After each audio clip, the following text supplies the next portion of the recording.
อถวายความน้อมน้อมแด่พระบรมศาสดาอรหันตสัมมาสัมพุทธเจ้าพร้อมด้วยพระสัทธรรมและหมู่พระอริยสงฆ์ทุกพระองค์และทุกองค์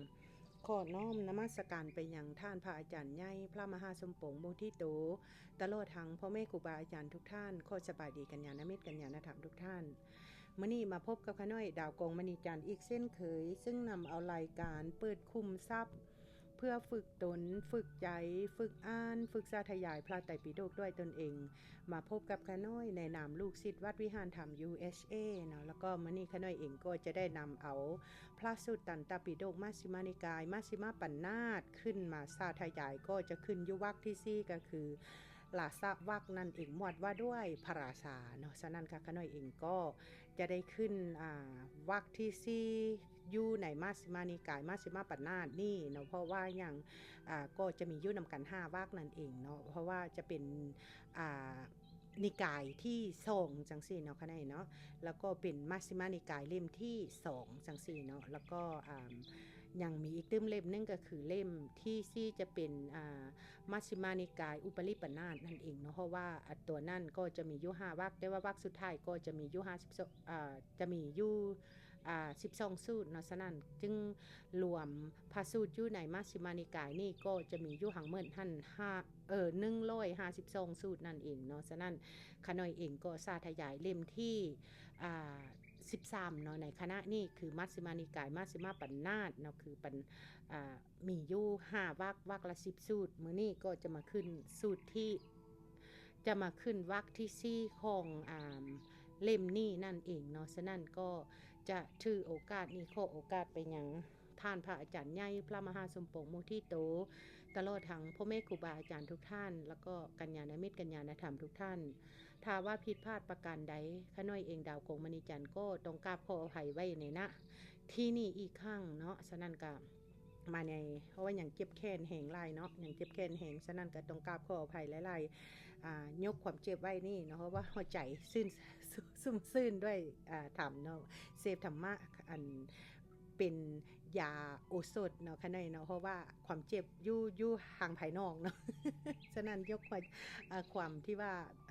เฮามีศรัทธาพลังศรัทธาเฮาเฮ็ดได้เนาะทั้งเจ็บเฮาก็ยังเฮ็ดได้จังซี่เนาะค่ะเนาะฉะนั้นก็ข้าน้อยเองก็จะขอโอกาสเลยถ้าว่าผิดพลาดประการใดขอพ่อแม่ครูบาอาจารย์โปรดอดโทษให้ข้าน้อยไว้ในณที่นี้อีกครั้งเนาะพระสุตตันตปิฎกมัชฌิมานิกายมัชฌิมาปัญนาตวรรคที่4ลาสวรรคหมวดว่าด้วยพระราชาพระสูตรที่1คติการะสูตรว่าด้วยสร้างโม่ชื่อคติการะข้าพเจ้าได้สดับมาอย่างนี้สมัยหนึ่งพระผู้มีพระภาคเสด็จจาริกไปในแคว้นกุศลพร้อมกับภิกษุสงฆ์หมู่ใหญ่ครั้งนั้นแลพระผู้มีพระภาคเสด็จแวะออกจากทางแล้วได้ทรงเยี่ยมพระโอษฐ์ณสถานที่แห่งหนึ่งครั้งนั้นท่านพระอานนท์ได้คิดว่าอะไรหนอเป็นเหตุเป็นปัจจัยให้พระผู้มีพระภาคทรงเยี่ยมพระโอษฐ์เพราะพระตถาคตทั้งหลายย่อมไม่ทรงเยี่ยมพระโอษฐ์โดยไม่มีสาเหตุลำดับนั้นท่านพระอานนท์จึงห่มผ้าอุตตรทรงเสวียงบาประนมอัญชลีไปทางที่พระผู้มีพระภาคประทับอยู่ได้ทูลถามพระองค์ว่าข้าแต่พระองค์ผู้เจริญอะไรหนอเป็นเหตุเป็นปัจจัยให้พระผู้มีพระภาคทรงเยี่ยมพระโอษฐ์เพราะพระตถาคตทั้งหลายย่อมไม่ทรงเยี่ยมพระโอษฐ์โดยไม่มีสาเหตุพระผู้มีพระภาคตรัสตอบว่าอานนท์เรื่องเคยมีมาแล้วณสถานที่แห่งนี้มีนิคมชื่อเวกคลิงคะเป็นนิคมมั่งคั่งอุดมสมบูรณ์มีประชากรมากมีพลเมืองหน้าแน่นพระผู้มีพระภาคพระนามว่ากัสสปะผู้เป็นพระอรหันตสัมมาสัมพุทธเจ้าทรงอาศัยเวกลิงคะนิคมนี้เวกลิงคะหรือว่าเว เวคาลิงคะนิคมนะคะแต่คันในข้ออ่านเป็นว่าเวกลิงคะนิคมนะคะเนี่ยเนาะได้ยินว่าที่นี่เคยเป็นอารามของพระผู้มีพระภาคพระนามว่ากัสสปะผู้เป็นพระอรหันตสัมมาสัมพุทธเจ้าพระองค์นั่นมาก่อนได้ยินว่าพระผู้มีพระภาคพระนามว่ากัสสปะผู้เป็นพระอรหันตสัมมาสัมพุทธเจ้าประทับนั่งตัดสอนภิกษุสงฆ์ณที่นี่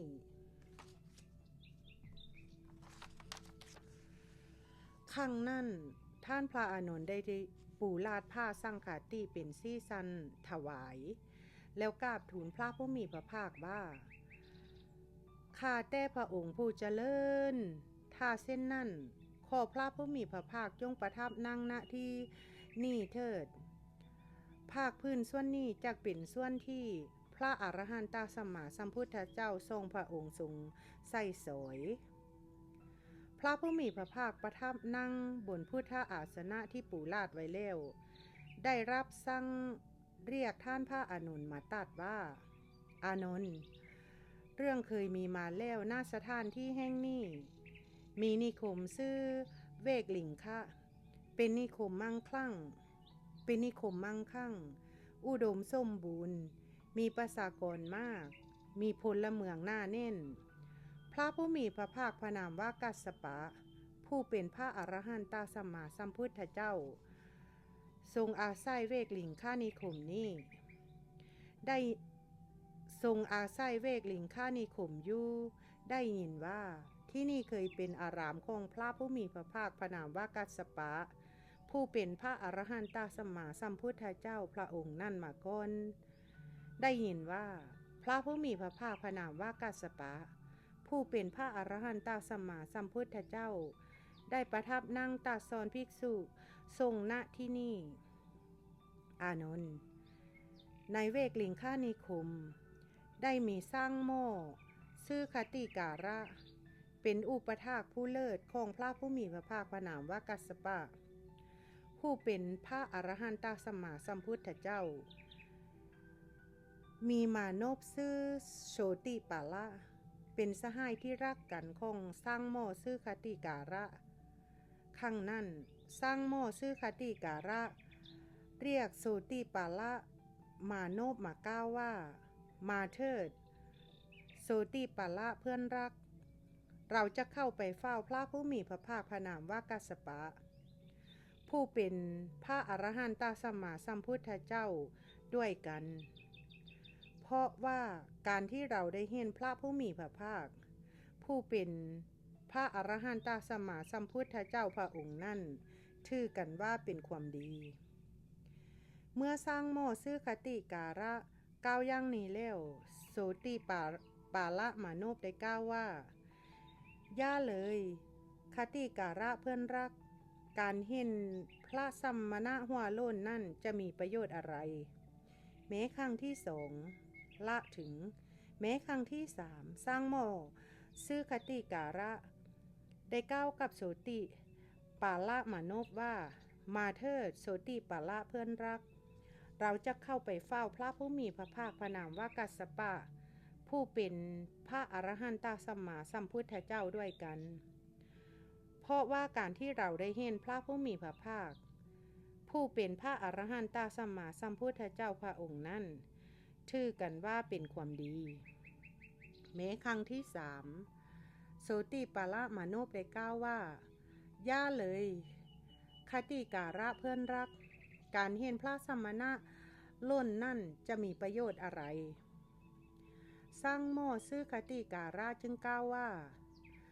โสติปาละเพื่อนรักถ้าเส้นนั่นเรานำจุลนะทู่ตัวไปยังแม่น้ำเพื่ออาบน้ำกันเถิดโสติปาละมานพรับคำแล้วลำดับนั่นสร้างหม้อชื่อคติการะและโสติปาละมานพได้นำจุลนะทู่ตัวไปยังแม่น้ำเพื่ออาบน้ำอานนท์ต่อมาสร้างหม้อชื่อคติการะได้เรียกโสติปาละมานพมากล่าวว่าโสติปาละเพื่อนรัก ที่นี่ไม่ไกลจากพระอารามของพระผู้มีพระภาคพระนามว่ากัสสปะผู้เป็นพระอรหันตสัมมาสัมพุทธเจ้านะมาเถิดโสติปาละเพื่อนรักเราจะเข้าไปเฝ้าพระผู้มีพระภาคพระนามว่ากัสสปะผู้เป็นพระอรหันตสัมมาสัมพุทธเจ้าด้วยกันเพื่อว่าการที่เราได้เห็นพระผู้มีพระภาคผู้เป็นพระอรหันตสัมมาสัมพุทธเจ้าพระองค์นั้นถือกันว่าเป็นความดีเมื่อสร้างโมซื้อคติการะก้าวย่างนี้แล้วโสติปาละมานพได้กล่าวว่าย่าเลยคติการะเพื่อนรักการเห็นพระสมณะล้นนั่นจะมีประโยชน์อะไรแม้ครั้งที่สองละถึงแม้ครั้งที่สามสร้างโมซื้อคติการะได้กล่าวว่าโสติปาละเพื่อนรักที่นี่ไม่ไกลจากพระอารามของพระผู้มีพระภาคพระนามว่ากัสสปะผู้เป็นพระอรหันตสัมมาสัมพุทธเจ้านักมาเถิดโสติปาละเพื่อนรักเราจะเข้าไปเฝ้าพระผู้มีพระภาคพระนามว่ากัสสปะผู้เป็นพระอรหันตสัมมาสัมพุทธเจ้าด้วยกันเพราะว่าการที่เราได้เห็นพระผู้มีพระภาคผู้เป็นพระอรหันตสัมมาสัมพุทธเจ้าพระองค์นั้นถือกันว่าเป็นความดีแม้ครั้งที่สามโสติปาละมานพก็กล่าวว่าย่าเลยคติกาละเพื่อนรักการเห็นพระสมณะล้นนั่นจะมีประโยชน์อะไรก่อนไปหน้าไม้เนาะมาเบิ้งจุลนะทูตตัวเนาะในเซิงอาจเพิ่นบอกว่าหมายถึงเครื่องหอมที่เป็นอันพงละเอียดแล้วก็อาจทำให้เป็นก้อนเก็บไว้ใส่แบบว่าอาจแบบเป็นก้อนเนาะหรือว่าเป็นเนื้อที่ว่าละเอียดหรือว่าเป็นก้อนสามารถเก็บไว้ใส่ได้ทุกฤดูนั่นเองเนาะขณะขออ่านโต้กันเลยลำดับนั่นสร้างหม้อซื้อคติการะได้จับสายพกของโสติปาละมานพแล้วกล่าวว่าโสติปาละเพื่อนรักที่นี่ไม่ไกลจากพระอารามของพระผู้มีพระภาคพระนามว่ากัสสปะผู้เป็นพระอรหันตสัมมาสัมพุทธเจ้านักมาเถิด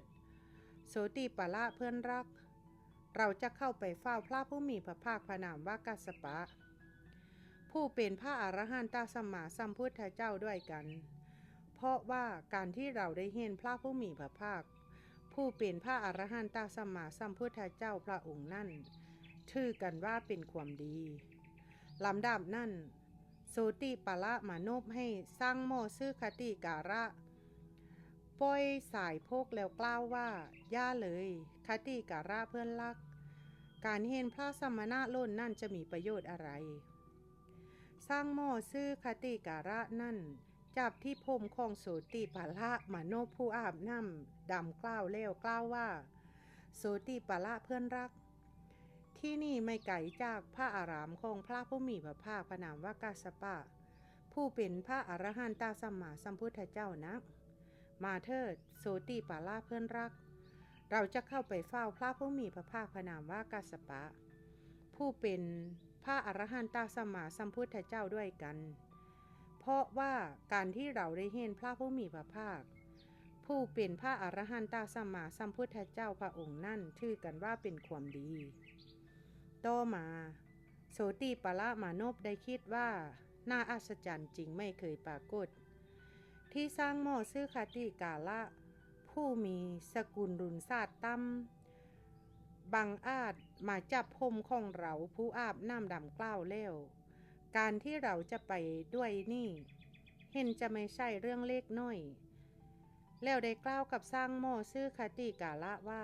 คติกาละเพื่อนรักการที่เพื่อนทำความพยายามตั้งแต่พูดซักสวนจับที่สายพกจนล่วงเลยถึงบังอาจจับที่พรมของเรานั่นก็เพื่อจะสวนให้ไปในสำนักของพระผู้มีพระภาคผู้เป็นพระอรหันตสัมมาสัมพุทธเจ้าพระองค์นั่นเท่านั้นเองหรือ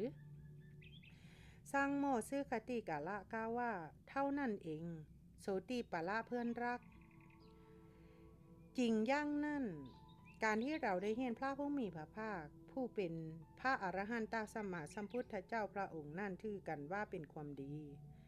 โสติปาละมานพ โสติปละมานพกล่าวว่าคติการะเพื่อนรักถ้าเส้นนั่นป้อยเราเถิดพวกเราจะไปด้วยกันอานนท์ครั้งนั้นสร้างหม้อซื้อคติการะและ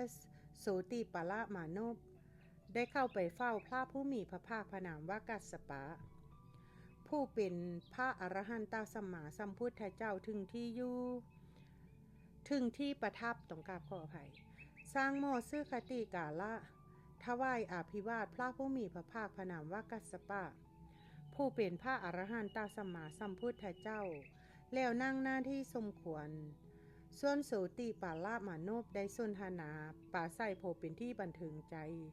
โพเป็นที่ระลึกถึงกันแล้วนั่งหน้าที่สมควรสร้างหม้อซื้อคติกาละผู้นั่งหน้าที่สมควรได้กราบทูลพระผู้มีพระภาคพระนามว่ากัสสปะผู้เป็นพระอรหันตสัมมาสัมพุทธเจ้าว่าข้าแต่พระองค์ผู้เจริญนี่คือโสติปาละมานพผู้เป็นสหายรักกันของข้าพระองค์ขอพระผู้มีพระภาคแสดงธรรมแก่โสติปาละมานพนี้เถิดลำดับนั้นพระผู้มีพระภาคพระนามว่ากัสสปะผู้เป็นพระอรหันตสัมมาสัมพุทธเจ้าทรงชี้แจงให้สร้างโม่ซื้อคติการะและโสติปาละมานพเห็นชัดชวนใจให้ยากรับเอาไปปฏิบัติเร้าใจให้อาจหานเกลี้ยวกล้าปอบสลมใจให้สดชื่นร่าเริงด้วยธรรมมีคาถาจากนั้นสร้างโม่ซื้อคติการะและโสติปาละมานพผู้ซึ่งพระผู้มีพระภาคทรงพระนามว่ากัสสปะผู้เป็น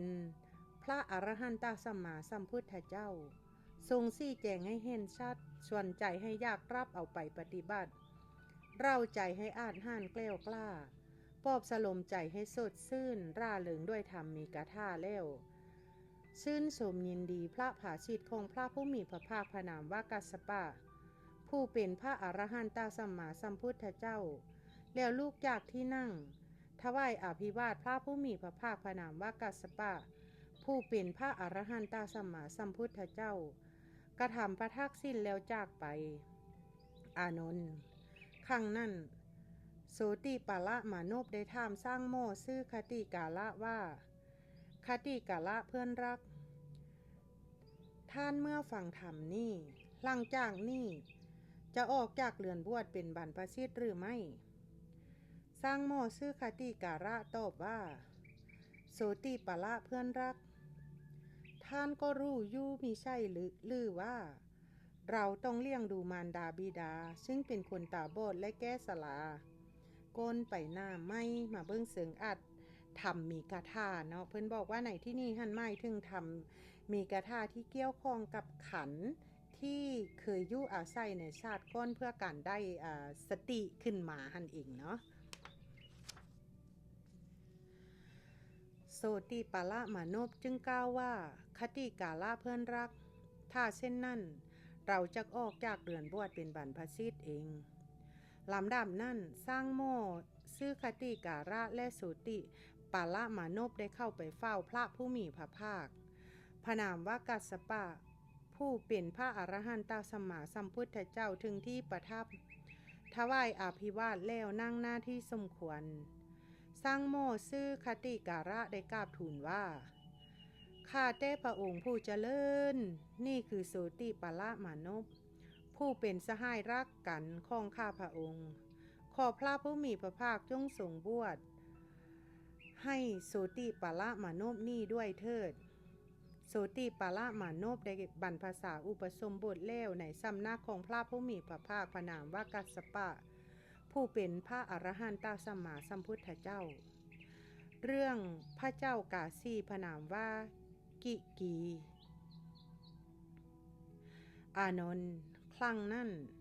เมื่อโสติปาละมานพอุปสมบทได้ไม่นานประมาณครึ่งเดือนพระผู้มีพระภาคพระนามว่ากัสสปะผู้เป็นพระอรหันตสัมมาสัมพุทธเจ้าประทับอยู่ในเวกลิงคนิคมตามควรแก้อัธยาศัยแล้วเสด็จจาริกไปทางเขตกรุงพาราณสีเสด็จจาริกไปแล้วโดยลำดับจนถึงกรุงพาราณสีอานนท์ได้ยินว่า ในข่าวนั้นพระผู้มีพระภาคพระนามว่ากัสสปะผู้เป็นพระอรหันตสัมมาสัมพุทธเจ้าประทับนั่งณป้าอิสิปตนะมฤคทายวันเขตกรุงพาราณสี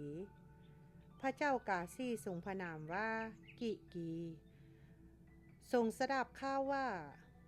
ได้ยินว่าพระผู้มีพระภาคพระนามว่ากัสสปะผู้เป็นพระอรหันตสัมมาสัมพุทธเจ้าได้เสด็จมาถึงกรุงพาราณสีประทับนะอยู่ณป้าอิสิปตนะมฤคทายวันลำดับนั้นพระเจ้ากาสีทรงพระนามว่ากิกีรับสั่งให้จัดยานพาหนะคันงามๆหลายคันทรงขึ้นยานพาหนะคันงามเสด็จจากเขตกรุงพาราณสีพร้อมกับยานพาหนะคันงามๆตามเสด็จด้วยราสานุภาพอย่างยิ่งใหญ่เพื่อส่งเยี่ยมพระผู้มีพระภาคพระนามว่ากัสสปะผู้เป็นพระอรหันตสัมมาสัมพุทธเจ้าพระองค์นั้นเสด็จไปจนสุดทางที่ยานพาหนะจะไปได้จึงเสด็จลงจากยานเสด็จพระราชดำเนินไปด้วยพระบาทเข้าไปเฝ้าพระผู้มีพระภาคพระนามว่ากัสสปะผู้เป็นพระอรหันตสัมมาสัมพุทธเจ้าถึงที่ประทับถวายอาภิวาทแล้วนั่งณที่สมควรพระผู้มีพระภาคพระนามว่ากัสสปะผู้เป็นพระอรหันตสัมมาสัมพุทธเจ้าทรงชี้แจงให้พระเจ้ากาสีทรงพระนามว่ากิกีทรงเห็นชัดชวนใจให้ยากรับเอาไปปฏิบัติเราใจให้อาจห้านแกล้วกล้าปลอบสลมใจให้สดชื่นร่าเริงด้วยธรรมมีคาถาพระเจ้ากาสีทรงพระนามว่ากิกีผู้ทรงพระผู้มีพระภาคพระนามว่ากัสสปะผู้เป็นพระอรหันตสัมมาสัมพุทธเจ้าทรงชี้แจงให้เห็นชัดส่วนให้อยากรับเอาไปปฏิบัติเราใจให้อาจห้านแกล้วกล้าปลอบสลมใจให้สดชื่นร่าเริงด้วยธรรมมีคาถาแล้วจึงได้กราบทูลว่าข้าแต่พระองค์ผู้เจริญขอพระผู้มีพระภาคพร้อมด้วยภิกษุสงฆ์จงทรงรับภัตตาหารของหม่อมฉันในวันพรุ่งนี้เถิดพระผู้มีพระภาคพระนามว่ากัสสปะผู้เป็นพระอรหันตสัมมาสัมพุทธเจ้าทรงรับนิมนต์โดยดุษณีภาพครั้งนั้น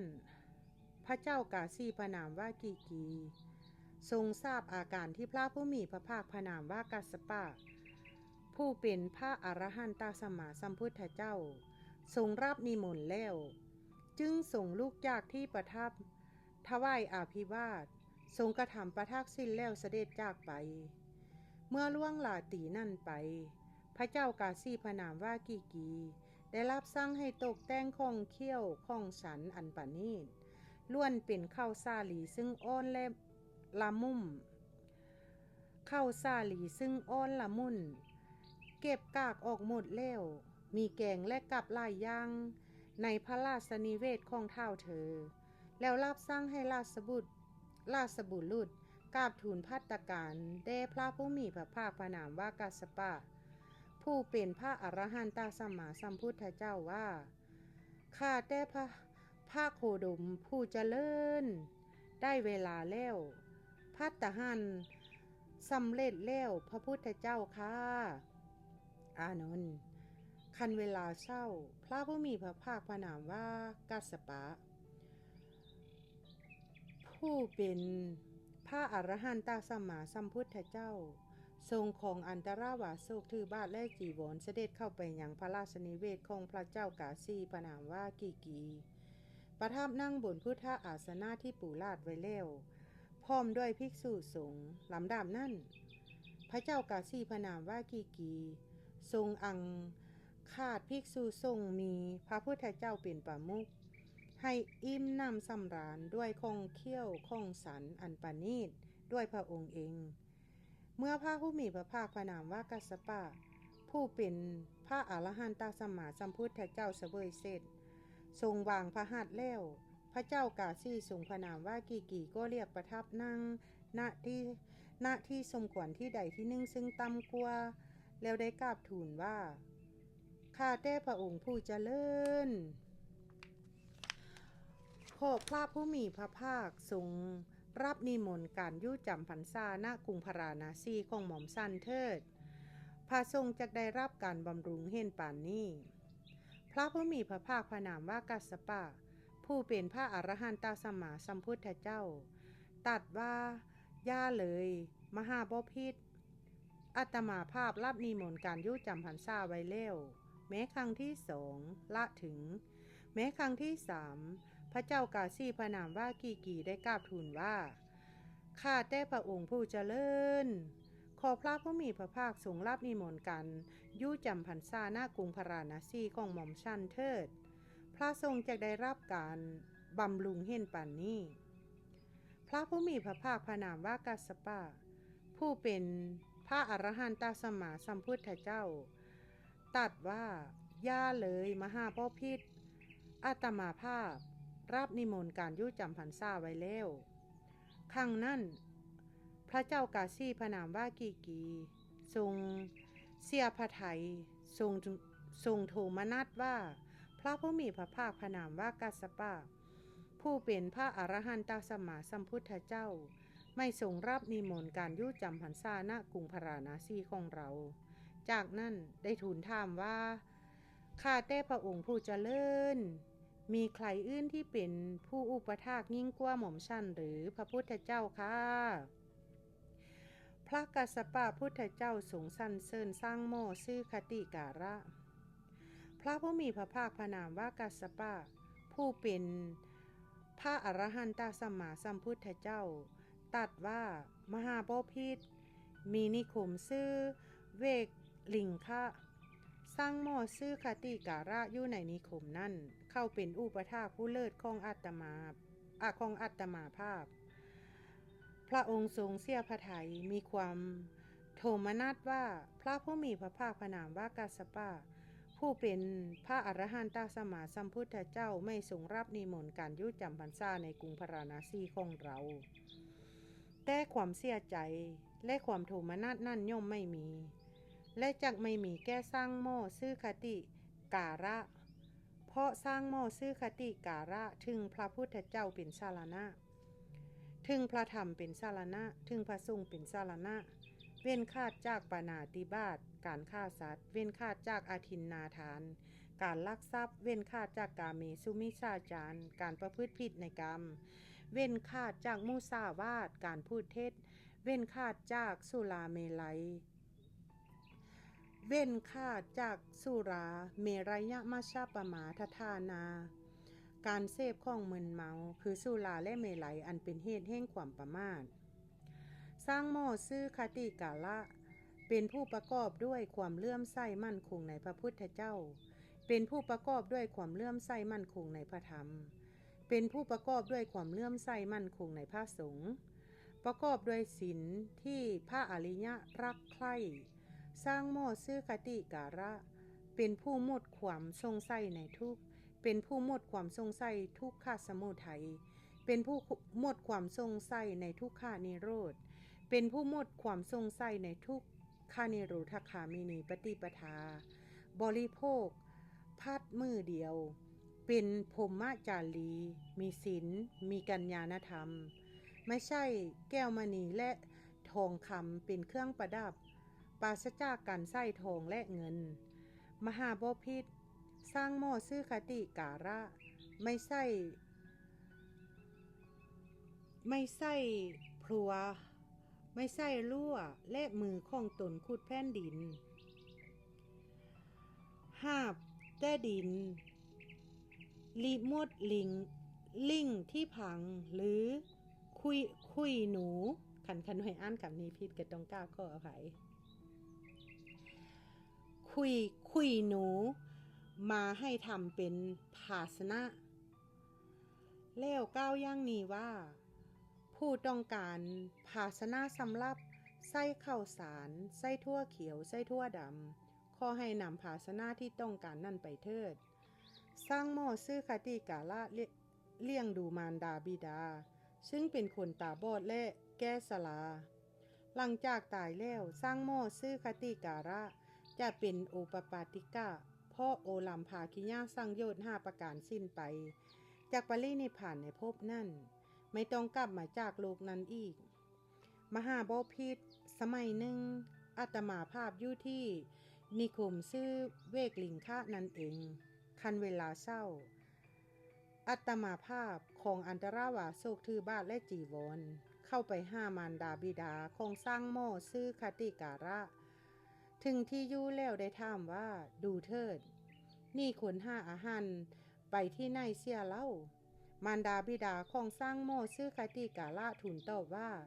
ข้าแต่พระองค์ผู้เจริญอุปถาของพระองค์ออกไปแล้วขอพระองค์จงรับเข้าสู่จังหม้อเข้ารับแกงจังหม้อแกงเสวยเถิดครั้งนั้นอาตมาภาพได้รับเข้าสู่จังหม้อเข้ารับแกงจังหม้อแกงสั่นแล้วลูกจากอาสนะจากไปลำดับนั้นสร้างหม้อซื้อคติการะเข้าไปหามารดาบิดาถึงที่อยู่แล้วได้ถามว่าใครมารับเข้าสู่จังหม้อเข้ารับแกงจังหม้อแกงบริโภคแล้วลูกจากอาสนะจากไปมารดาบิดาบอกว่าลูกเอ๋ยพระผู้มีพระภาคทรงพระนามว่ากัสสปะผู้เป็นพระอรหันตสัมมาสัมพุทธเจ้าทรงรับเข้าสุกจากหม้อเข้ารับแกงจากหม้อแกงเสวยแล้วส่งลูกจากอาสนะเสด็จจากไปมหาบพิตรครั้งนั้นสร้างหม้อซื้อกติการะได้คิดว่าเป็นลาภของเราหนอเราได้ดีแล้วหนอที่พระผู้มีพระภาคทรงพระนามว่ากัสสปะผู้เป็นพระอรหันตสัมมาสัมพุทธเจ้าทรงคุ้นเคยอย่างยิ่งเส้นนี้ครั้งนั้นปีติและสุขไม่จางหายจากสร้างหม้อซื้อคติการะตลอดครึ่งเดือนไม่จางหายจากมารดาบิดาตลอด7 วันมหาบพิตรสมัยหนึ่งอาตมาภาพอยู่ที่นิคมซื้อเวกลิงค่านั่นเองคันเวลาเศร้าอาตมาภาพของอันตราวาโศกถือบาทและจีวรเข้าไปห้ามารดาบิดาของสร้างหม้อซื้อคติการะถึงที่อยู่แล้วได้ถามว่าดูเถิดนี่คนนี่คนห้าอาหารไปในเสียเล่ามารดาบิดาของสร้างหม้อซื้อคติการะทูลตอบว่าข้าแต่พระองค์ผู้เจริญอุปถาของพระองค์ออกไปแล้วขอพระองค์จงรับขนมกุมมาศจากกระเช้านี่รับแกงจากหม้อแกงเสวยเถิดครั้งนั้นอาตมาภาพได้รับขนมกุมมาศจากกระเช้ารับแกงจากหม้อแกงสั่นแล้วลูกจากอาสนะจากไปลำดับนั้นสร้างหม้อซื้อกติการะเข้าไปห้ามารดาบิดาถึงที่อยู่แล้วได้ถามว่า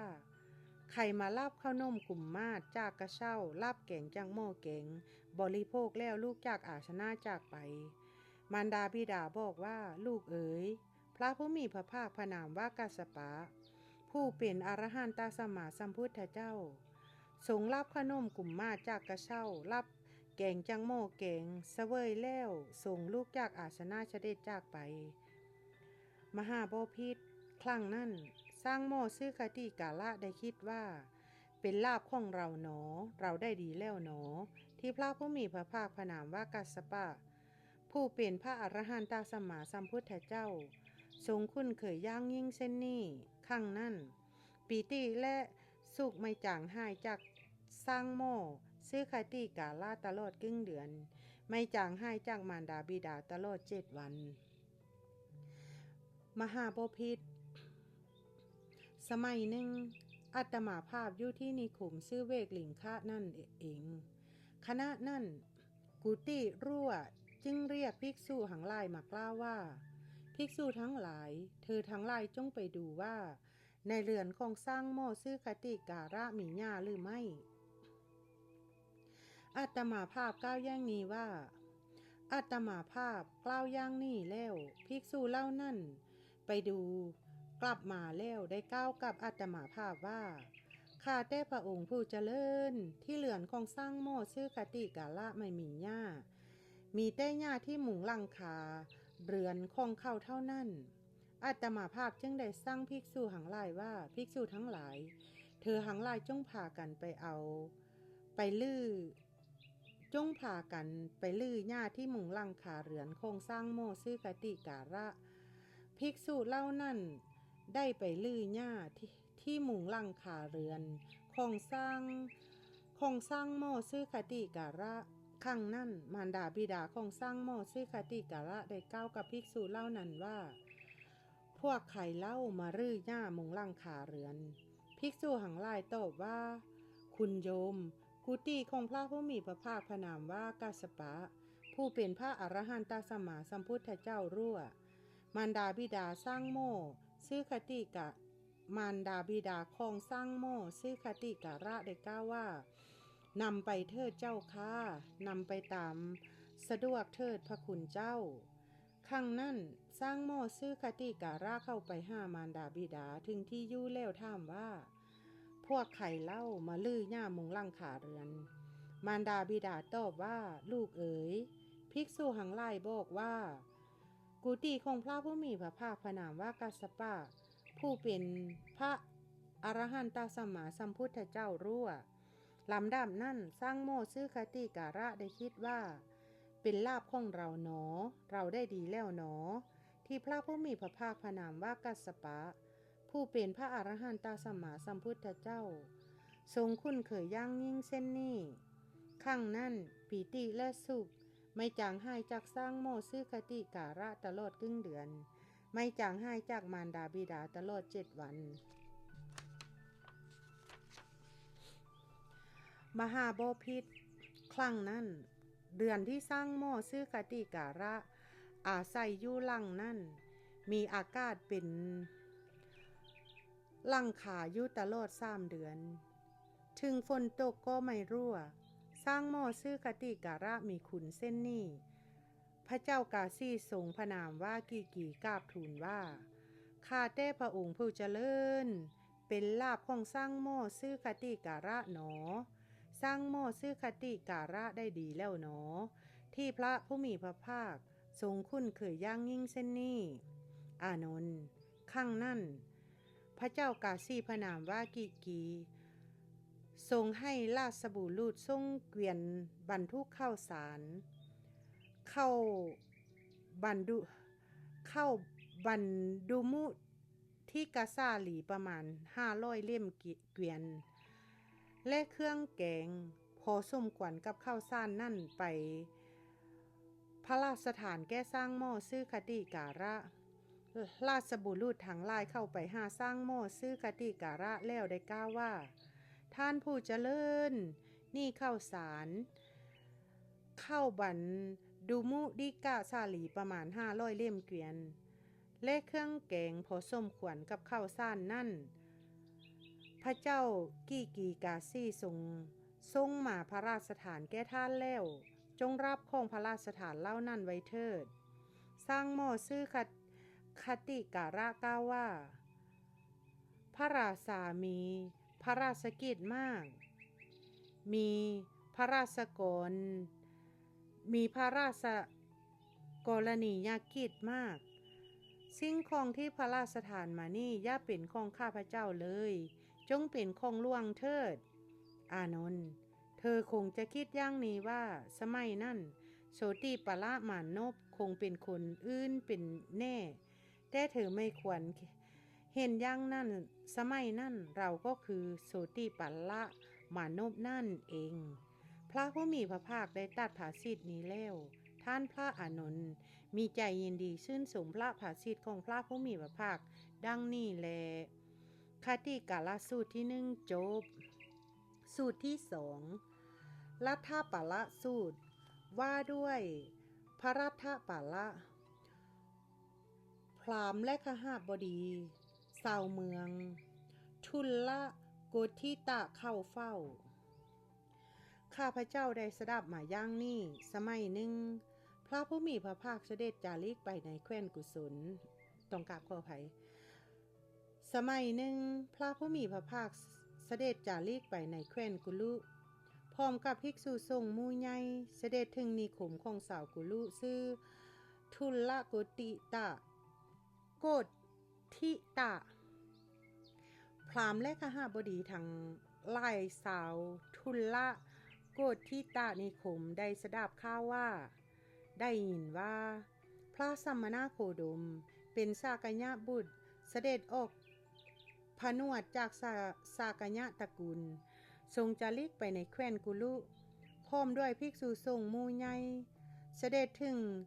ทุลลโกทิตานิคมท่านพระโคดมพระองค์นั้นมีกิตติศัพท์อันงามขจรไปแล้วอย่างนี้ว่าแม้เพราะเหตุนี้พระผู้มีพระภาคพระองค์นั้นเป็นพระอรหันต์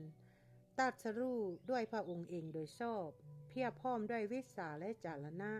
เสด็จไปดีรู้แจ้งโลกเป็นสารที่ฝึกผู้ที่ควรฝึกได้อย่างยอดเยี่ยม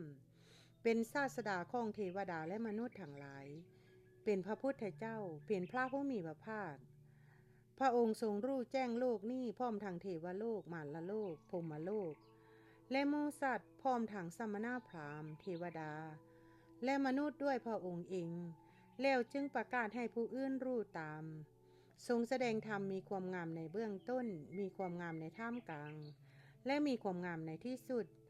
ทรงประกาศพรหมจรรย์พร้อมทางอัฏฐะและพยัญชนะบริสุทธิ์บริบูรณ์ครบถ้วนการได้พบพระอรหันต์ทั้งหลายเช่นนี้เป็นความดีอย่างแท้จริงครั้งนั้นพราหมณ์และคหบดีสาวทุลโกทิตานิคมเข้าไปเฝ้าพระผู้มีพระภาคถึงที่ประทับบางพวกถวายอภิวาทพระผู้มีพระภาคแล้วนั่งหน้าที่สมควรบางพวกทูลสนทนาปราศัยพอเป็นที่บันเทิงใจพอเป็นที่ระลึกถึงกันแล้วนั่งหน้าที่สมควรบางพวกประนมมือไปทางพระผู้มีพระภาคประทับนั่งแล้วนั่งหน้าที่สมควรบางพวกประกาศชื่อและโคดในสำนักของพระผู้มีพระภาคแล้วนั่งหน้าที่สมควรบางพวกก็นั่งนิ่งอยู่หน้าที่สมควรพระผู้มีพระภาคทรงชี้แจงให้พราหมณ์และกหบดีสาวทุลโกทิตานิคมเห็นชัดส่วนใจให้อยากรับเอาไปปฏิบัติเร้าใจให้อ่านห่านแกล้วกล้าปลอบสลมใจให้สดชื่นร่าเริงด้วยธรรมมีกถาลัทธาปาละกุลบุตรขอบวชสมัยนั้นกุลบุตรชื่อลัทธาปาละเป็นบุตรของตระกูลสั้นสูงในทุลลโกทิตานิคมนั้นนั่งอยู่ในบริษัทนั่นด้วยคณะนั่นเองลัทธาปาละกุลบุตรได้คิดว่าทำตามที่พระผู้มีพระภาคทรงแสดงนั่นเราเข้าใจว่าการที่ผู้อยู่ของเรือนจะประพฤติพรหมจรรย์ให้บริสุทธิ์บริบูรณ์ครบถ้วนดุจสังขัดมิใช่กระทำได้ง่ายทางที่ดีเราควรโกนผมและนวดนุ่งห่มผ้ากาสาวพัดออกจากเรือนบวชเป็นบรรพชิตเถิดครั้งนั้นพวกพราหมณ์และคหบดีสาวทุลโกทิตานิคมผู้ที่พระผู้มีพระภาคทรงชี้แจงให้เห็นชัดชวนใจให้อยากรับเอาไปปฏิบัติเราใจให้อ่านห่านแกล้วกล้าปลอบสลมใจให้สดชื่นร่าเริงด้วยธรรมมีกถาแล้วตั้งชื่นสมยินดีพระภาสิทธิ์ของพระผู้มีพระภาคลูกจากที่นั่งถวายอภิวาทพระผู้มีพระภาคกระทำประทักษิณแล้วจากไปลำดับนั้นเมื่อพราหมณ์และกหบดีสาวทุลโกทิตานิคมจากไปไม่นานรัฐปาลกุลบุตรเข้าไปเฝ้าพระผู้มีพระภาคถึงที่ประทับถวายอภิวาทแล้วนั่งหน้าที่สมควรได้กราบทูลพระผู้มีพระภาคว่าข้าแต่พระองค์ผู้เจริญทำตามที่พระผู้มีพระภาคทรงแสดงนั่นข้าพระองค์เข้าใจว่าการที่ผู้อยู่ของเรือนจะประพฤติพรหมจรรย์ให้บริสุทธิ์บริบูรณ์ครบถ้วนดุจสังขัดไม่ใช่ทำได้ง่ายข้าพระองค์ปรารถนาจะโกนผมและนวดนุ่งห่มผ้ากาสาวพัดออกจากเรือนบวชเป็นบรรพชิตขอข้าพระองค์เพิ่งได้บรรพชาอุปสมบทในสำนักของพระผู้มีพระภาคเถิดพระผู้มีพระภาคตรัสว่าลัทธปาละ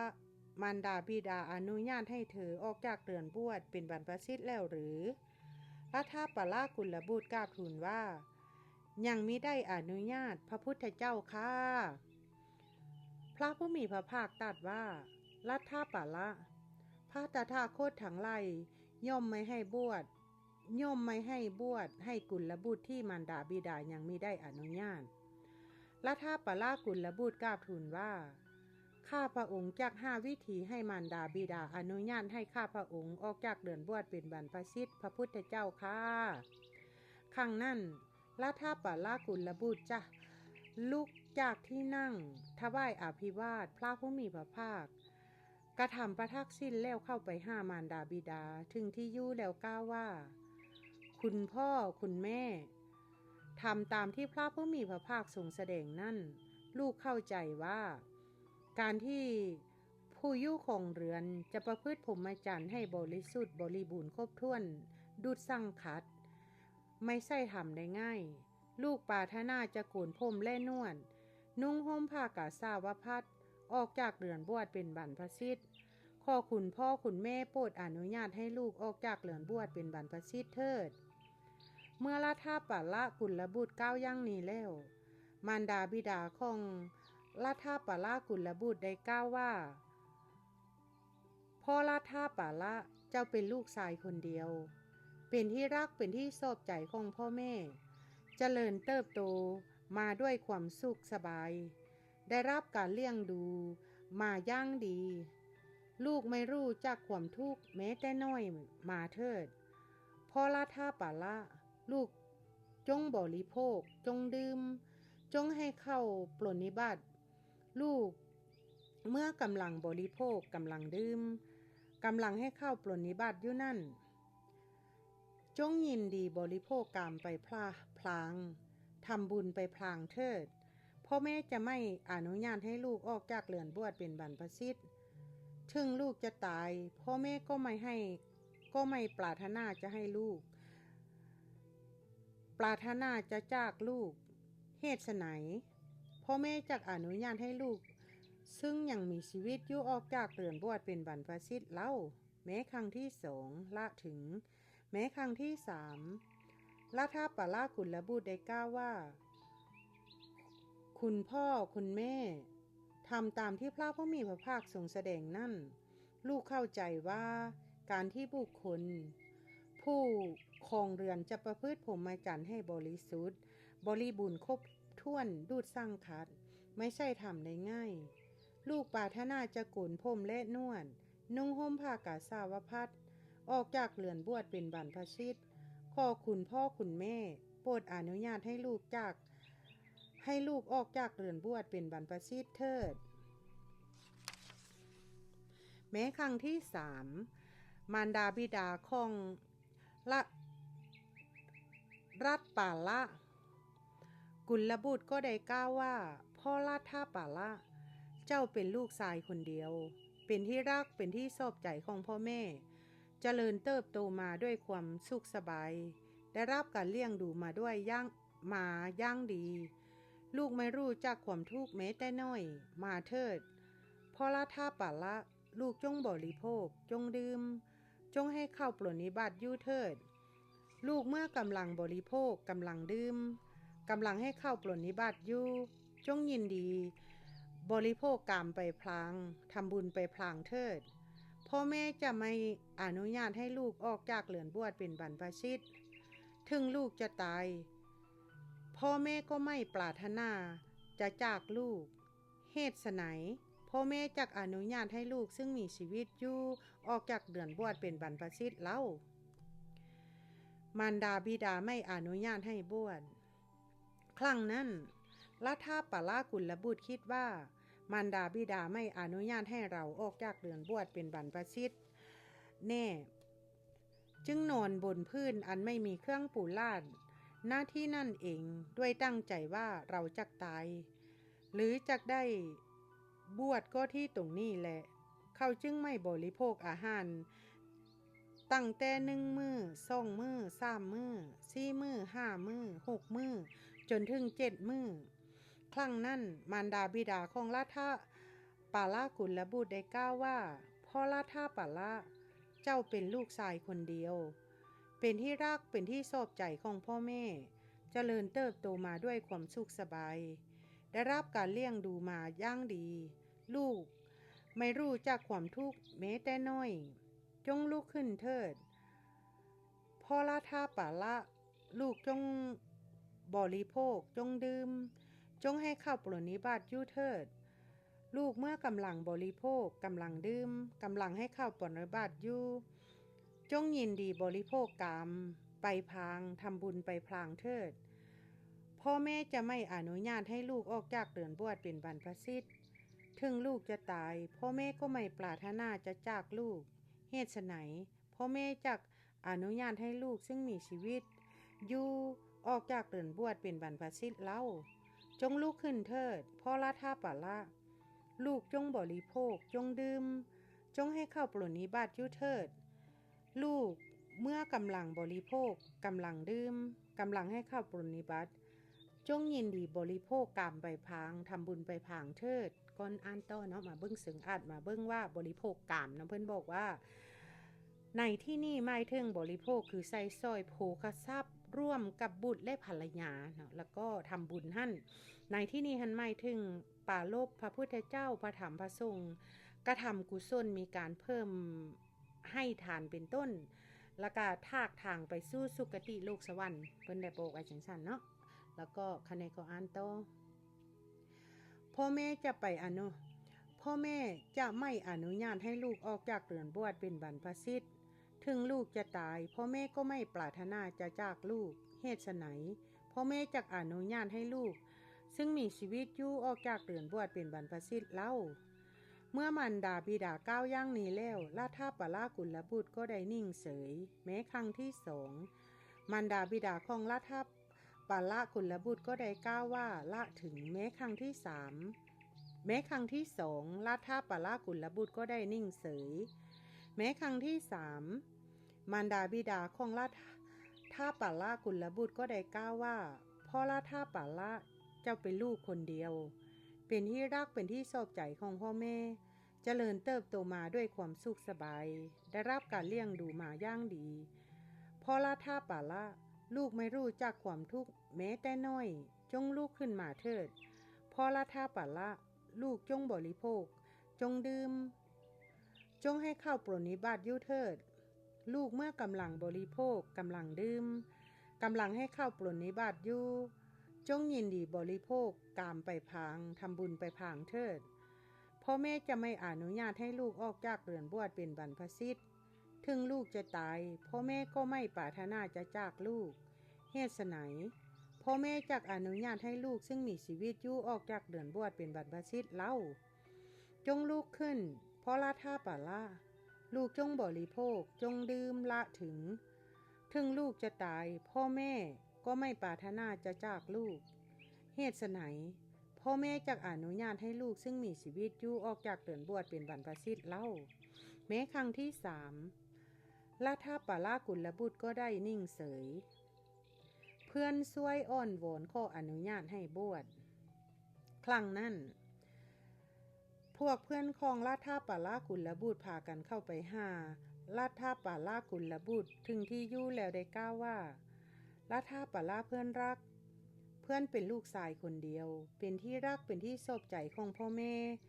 เจริญเติบโตมาด้วยความสุขสบายได้รับการเลี้ยงดูมาอย่างดีเพื่อนไม่รู้จักความทุกข์แม้แต่น้อยเลยลุกขึ้นเถิดราธาปลาเพื่อนรักเพื่อนจงบริโภคจงดื่มจงให้ข้าวปรนนิบัติอยู่เถิดเมื่อกำลังบริโภคกำลังดื่มกำลังให้ข้าวปรนนิบัติอยู่จงยินดีบริโภคในกามไปพลางทำบุญไปพลางเถิดพ่อแม่จะไม่อนุญาตให้เพื่อนออกจากเรือนบวชเป็นบรรพชิตถึงเพื่อนจะตายพ่อแม่ก็ไม่ปรารถนาจะจากเพื่อนเหตุไฉนพ่อแม่จักยอมอนุญาตให้เพื่อนผู้ยังมีชีวิตอยู่ออกจากเรือนบวชเป็นบรรพชิตเล่าลุกขึ้นเถิดราธาปลาเพื่อนรักเพื่อนจงบริโภคจงดื่มจงให้ข้าวปรนนิบัติอยู่เถิดเมื่อกำลังบริโภคกำลังดื่มกำลังให้ข้าวปรนนิบัติอยู่จงยินดีบริโภคกามไปพางทำบุญไปพางเถิดพ่อแม่จะไม่อนุญาตให้เพื่อนออกจากเรือนบวชเป็นบรรพชิตแน่ถึงเพื่อนจะตายพ่อแม่ก็ไม่ปรารถนาจะจากเพื่อนเหตุไฉนพ่อแม่จักอนุญาตให้เพื่อนซึ่งมีชีวิตอยู่ออกจากเรือนบวชเป็นบรรพชิตเล่าลูกขึ้นเถิดราธาปลาเพื่อนรักเ พื่อนจงบริโภคจงดื่มจงให้เข้าปรนนิบัติเถิดเมื่อกำลังบริโภคกำลังดื่ม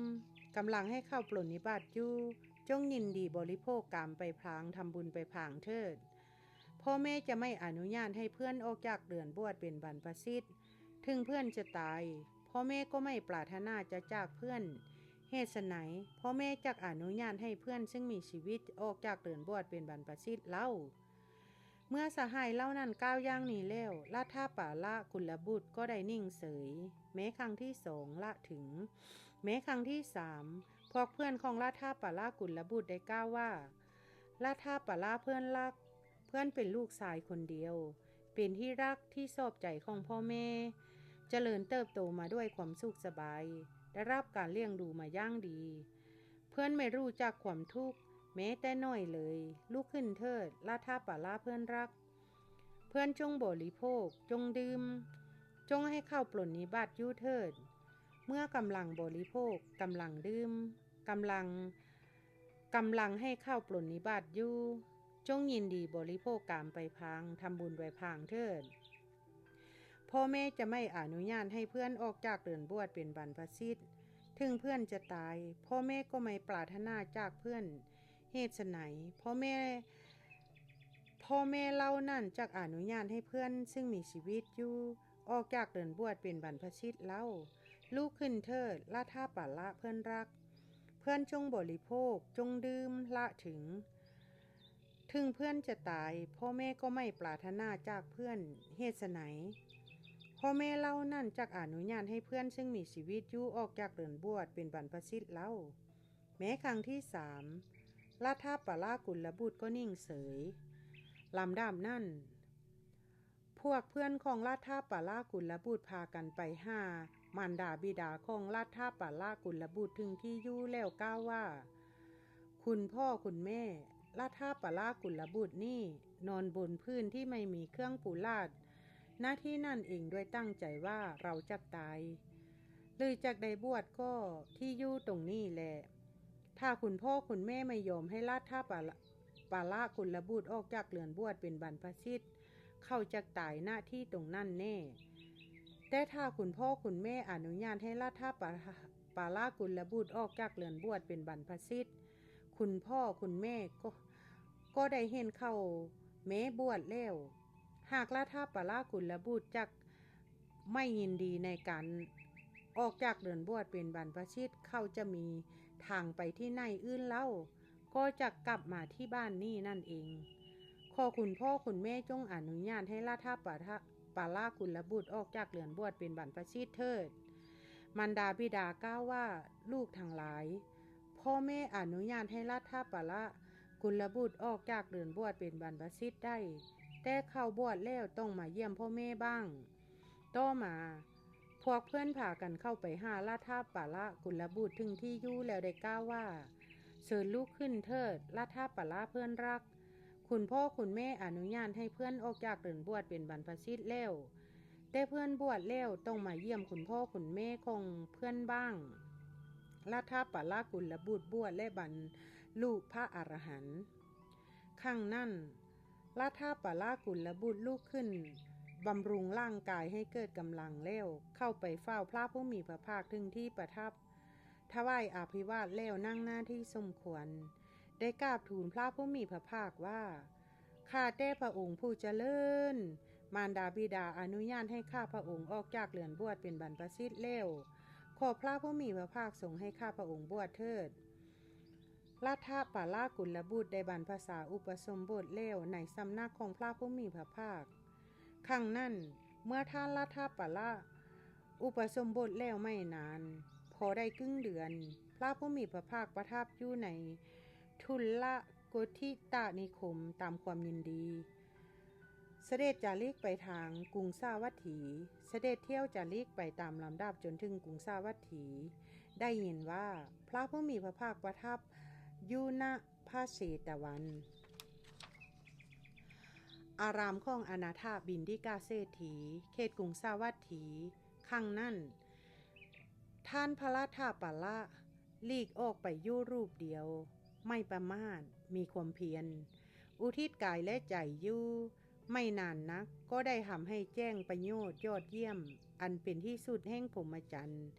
ที่เล่ากุลบุตรผู้ออกจากเรือนบวชเป็นบรรพชิตโดยชอบต้องการด้วยปัญญาอันยิ่งเองเข้าถึงอยู่ในปัจจุบัน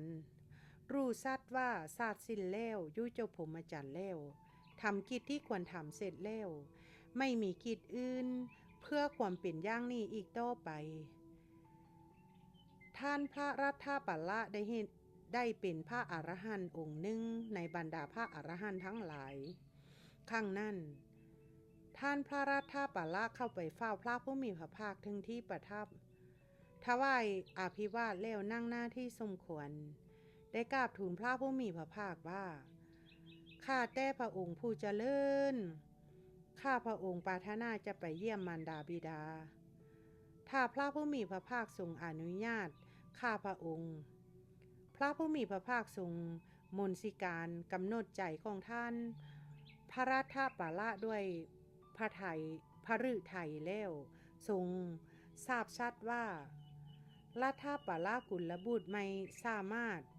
ที่จะบอกลาสิกขากลับมาเป็นคฤหัสถ์อีกลำดับนั้นพระองค์จึงตรัสว่ารัตถปัลละเธอจงกำหนดเวลาที่สมควรณบัดนี้เถิดต่อจากนั้นท่านพระรัตถปัลละลุกจากอาสนะถวายอภิวาทพระผู้มีพระภาคกระทำประทักษิณแล้วเก็บ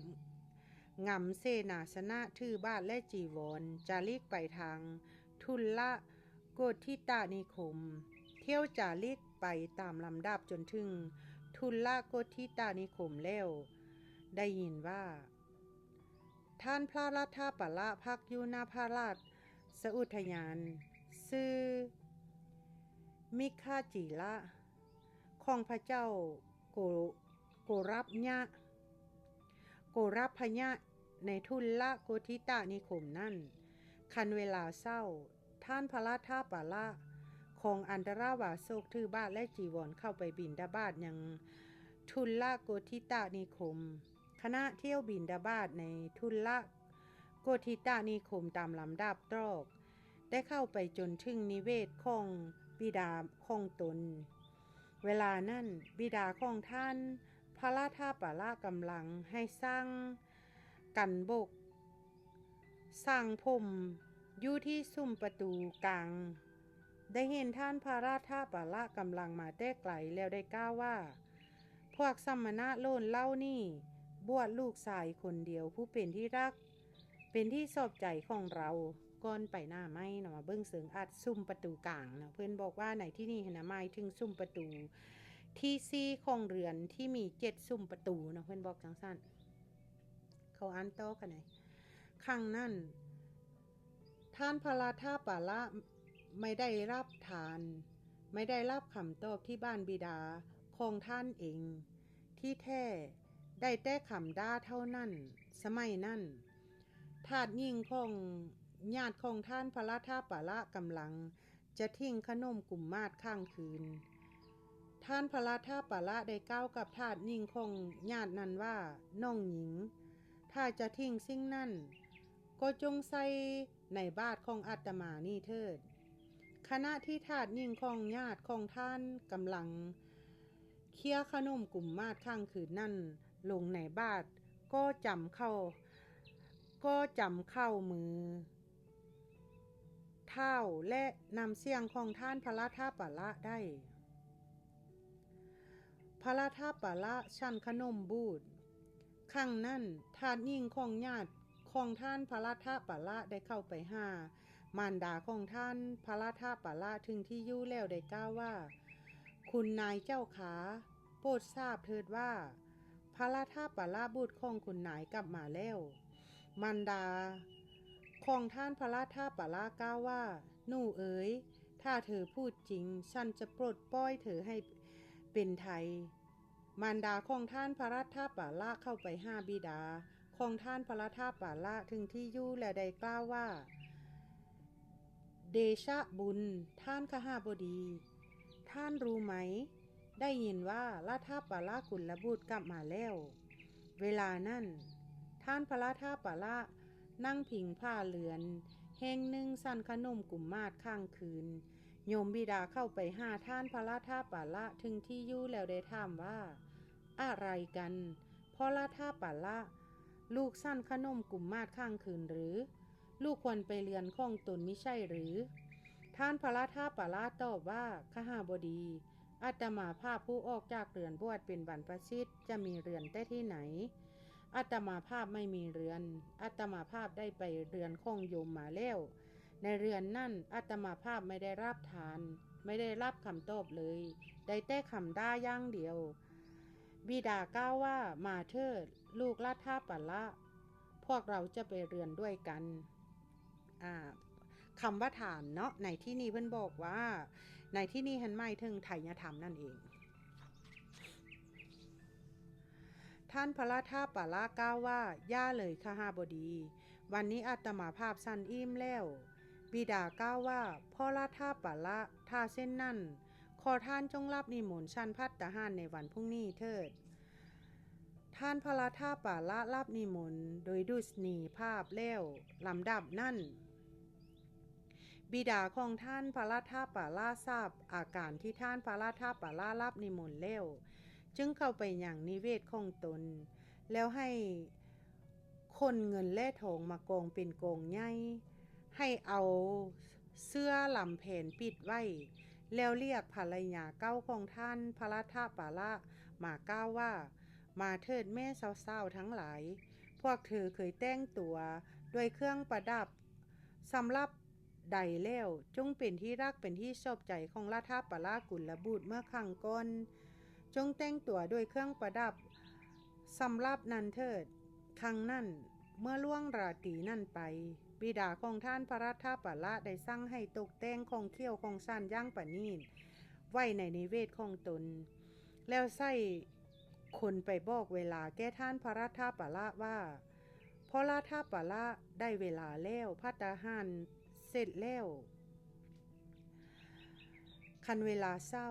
ท่านพระราธาปาละของอันตรวาสกถือบาทและจีวรเข้าไปยังนิเวศของบิดาของท่านเองแล้วนั่งบนอาสนะที่ปูลาดไว้แล้วบิดาของท่านพระราธาปาละสั่งให้เปิดกองเงินกองทองนั่นแล้วได้กล่าวกับท่านพระราธาปาละว่าพระราธาปาละทรัพย์กองนี้เป็นส่วนของแม่กองนู่นเป็นส่วนของพ่อส่วนอีกกองหนึ่งเป็นของปู่ทั้งหมดนี่เป็นของลูกผู้เดียวลูกสามารถที่จะใช้สร้อยสมบัติไปและทำบุญไปก็ได้มาเถิดเพราะราธาปาละลูกจงลาสิกขาออกมาเป็นคฤหัสถ์ใช้สร้อยสมบัติและทำบุญไปเถิดท่านพระราธาปาละตอบว่าขหบดีถ้าท่านพึ่งทำตามคำของอาตมาภาพได้ท่านพึ่งให้คุณท่านพึ่งให้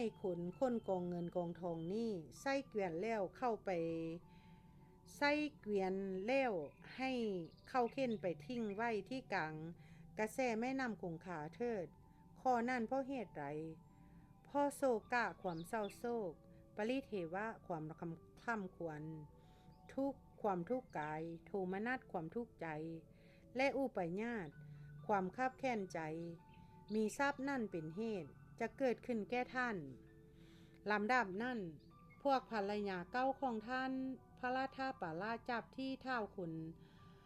ละข้างเล้วได้ถามท่านพระราธาปาละว่าล่วงพี่นางอัปสนพวกในเล่าเป็นต้นเหตุให้ล่วงพี่ประพฤติพรหมจรรย์พระราธาปาละตอบว่าน้องหญิงเราไม่ได้ประพฤติพรหมจรรย์เพราะเหตุแห่งนางอัปสนทั้งหลายภรรยาเล่านั่นเสียใจว่าราธาปาละผู้ลูกเจ้า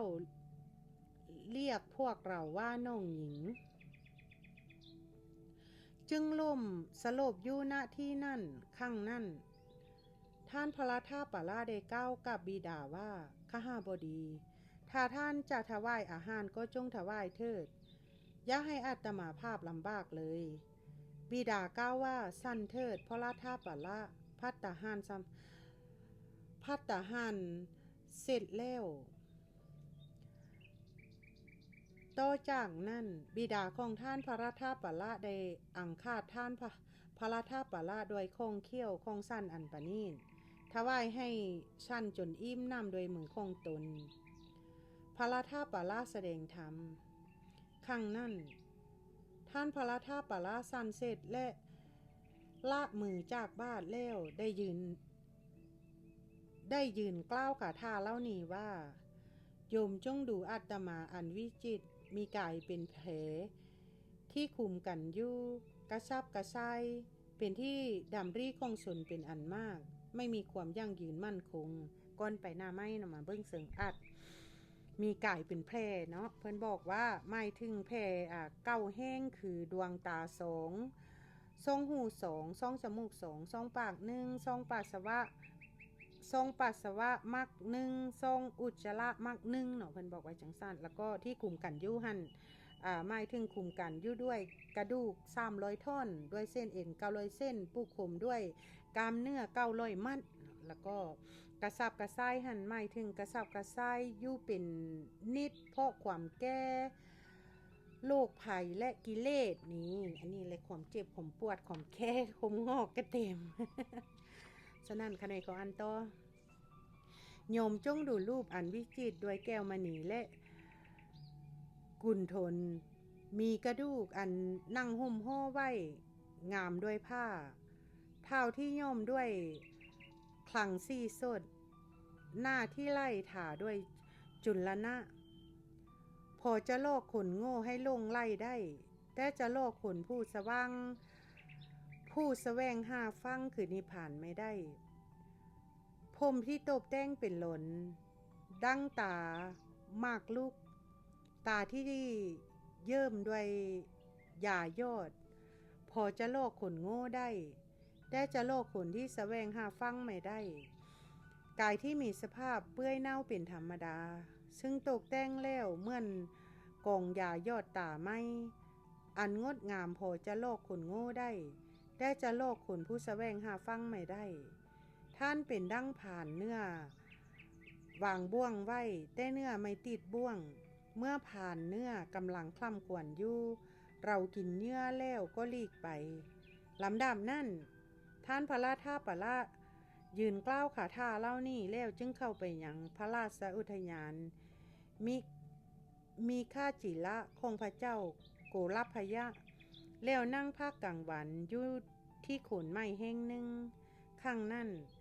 พระเจ้าโกรพยะรับสั่งเรียกนายมิคาวะมาตัดว่ามิคาวะเพื่อนรักท่านจงทำความสะอาดพื้นที่อุทยานมิคาจิละเราจะไปชมพื้นที่อุทยานที่สะอาดนายมิคาวะทูลรับสนองพระราชดำรัสแล้วเมื่อกำลังทำความสะอาดพื้นที่พระราชอุทยานมิคาจิละอยู่ได้เห็นท่านพระราชาปละนั่งภาคกลางวันอยู่ที่โคนไม้แห่งหนึ่งจึงเข้าไปเฝ้าพระเจ้าโกรพยะถึงที่ประทับแล้วได้กราบทูลว่าข้อเดชะพระราชอุทยานมิคาจิละของพระองค์สะอาดแล้วและในพระราชอุทยานนั้นมีกุลบุตรชื่อราธาปละผู้เป็นบุตรแห่งตระกูลสันสูงในทุลลโกธิตะนิคมนี้ที่พระองค์ทรงสรรเสริญอยู่เสมอเธอนั่งภาคกลางวันอยู่ที่โคนไม้แห่งหนึ่งพระเจ้าโกรพยะตรัสว่ามิคาวะเพื่อนรักถ้าเส้นนั่นบัดนี้ควรจะไปที่อุทยาน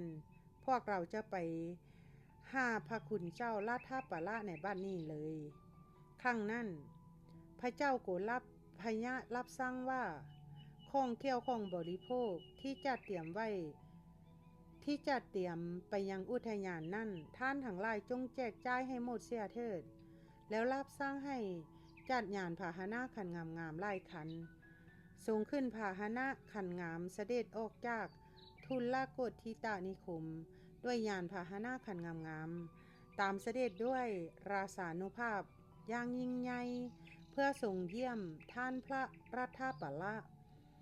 เสด็จไปจนสุดทางที่ยานพาหนะเข้าไปได้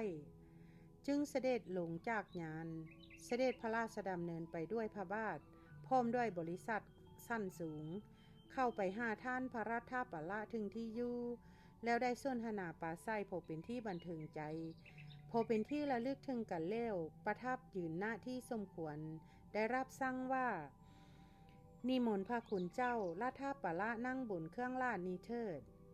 ท่านพระราชาปละถวายพระพรว่ามหาบพิตรย่าเลยเชิญพระองค์ประทับนั่งเถิดอาตมาภาพนั่งที่อาสนะของอาตมาภาพดีอยู่แล้วพระเจ้าโกลาพยะจึงประทับนั่งบนที่ประทับที่ข้าราชบริพารจัดถวายแล้วได้ตรัสกับท่านพระราชาปละว่า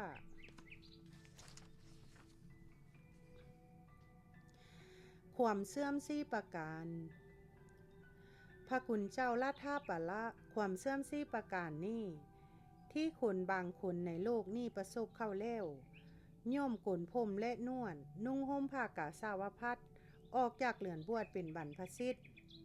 ความเสื่อมสี่ประการอะไรบ้างคือ 1. ความเสื่อมเพราะสลา 2. ความเสื่อมเพราะความเจ็บไข้ 3. ความเสื่อมจากทรัพย์สมบัติ 4. ความเสื่อมจากญาติความเสื่อมเพราะสลาเป็นอย่างไรคือคนบางคนในโลกนี้เป็นคนแก่คนเฒ่าเป็นผู้ใหญ่ล่วงการผ่านวัยมาโดยลำดับเข้าพิจารณาเห็นดังนี้ว่าบัดนี้เราเป็นคนแก่แล้วเป็นคนเฒ่าแล้วเป็นผู้ใหญ่แล้วเป็นผู้ล่วงการผ่านวัยมาโดยลำดับการที่เราจะได้ครอบครองทรัพย์สมบัติที่ยังไม่ได้หรือการที่เราจะทำทรัพย์สมบัติที่ใดแล้วให้เพิ่มพูนขึ้นไม่ใช่ทำได้ง่ายเลยทางที่ดีเราควรโกนผมและนวดนุ่งห่มผ้ากาสาวพัดออกจากเรือนบวชเป็นบรรพชิตเถิดเข้าประสบกับความเสื่อมพ่อสลานั่นแล้วจึงโกนผมและนวดนุ่งห่มผ้ากาสาวพัดออกจากเรือนบวชเป็นบรรพชิตนี่เรียกว่าความเสื่อมพ่อสลาส่วนพระคุณเจ้าราชาปละบ้านนี้ก็อย่างนุ่มแน่นผมดำสนิทเป็นนุ่มอยู่ในวัยแรกเริ่ม